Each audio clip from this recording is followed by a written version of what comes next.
Hi, it's Cassandra. Come back with another video. Today I just wanted to come back and talk a little bit more about the shunning. Um, yeah, I'm talking more about that because that's the thing that we're kind of like stuck on when it comes to being coming out of the occult.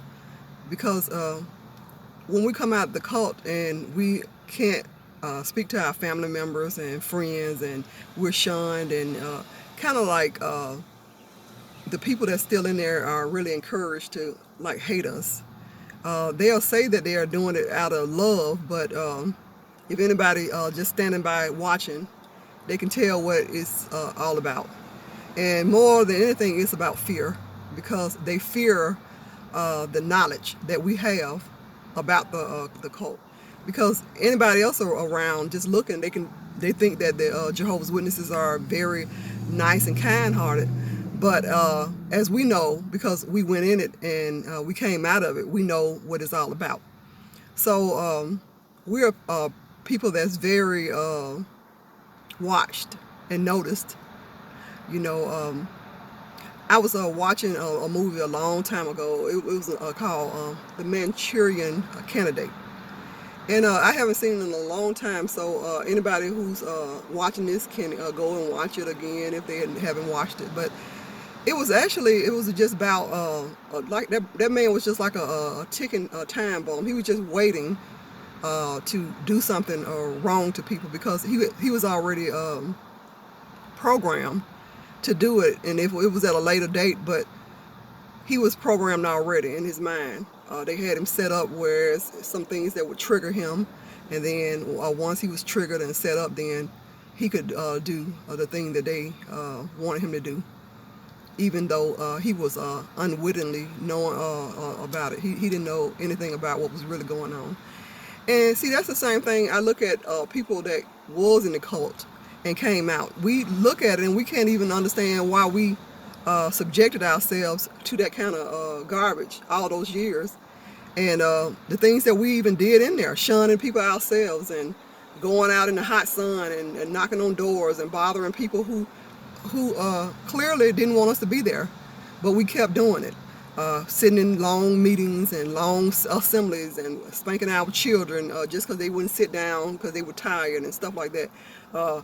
Down to the serious things of saying that we wouldn't receive blood, having a blood card with us, having a blood card on our little children, turning ourselves in, talking about we committed fornication and adultery, talking to men about our situations.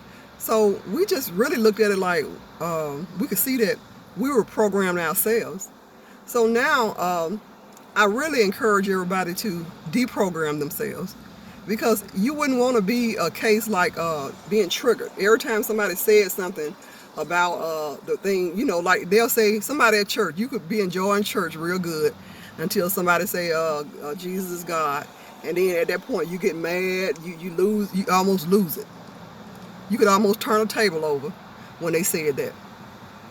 So we just want to get all that stuff out of us, because we don't want them to still be using us in any kind of form or fashion, because this is a serious thing that people went into something and came out of something. You don't just get out of stuff like that. Even if somebody was in the military and they were in it and then they just got out of it, and the people didn't want them to get out of it, but they just got out of it anyway.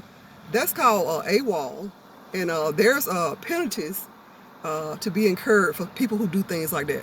So we got to be aware that with all these cult stuff and occult things that's going on, we don't know for sure what's really going on with this.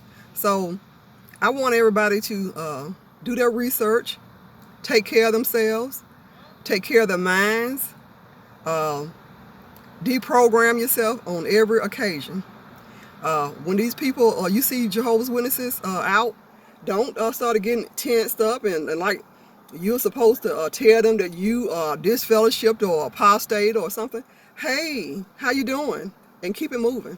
They can speak or not, but you don't fall into that kind of ritualistic stuff, like doing what they want us to do. No, you want to take full control of your personality. They said that we were putting on a new personality, but they were really telling us that we were being programmed. We were putting on a robotic and a just a man-made form. That's all.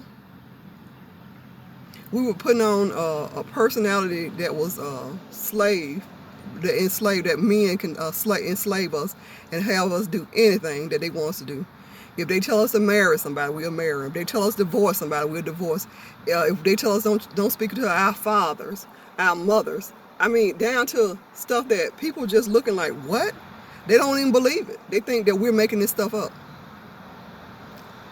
So I just want everybody to, like I said, put yourself in deprogram yourself. Be a normal human. You're not a robot. Dance, laugh, cry, go through all the emotions, accept all your emotions. But the emotion of being shamed and embarrassed all the time and feeling like you're not good enough, those things right there need to be neutralized. When you're feeling those kind of things, you got to know how to go and neutralize that. You know, learn how to go to the park and feed the ducks and be cool. I mean, I don't think that this is a time just to be just overly serious. And it's not a time to be overly silly, but it's a time to be a real person. Be you. Be you, because you are beautiful. So anyway, I hope everyone's having a great day. Thanks for watching.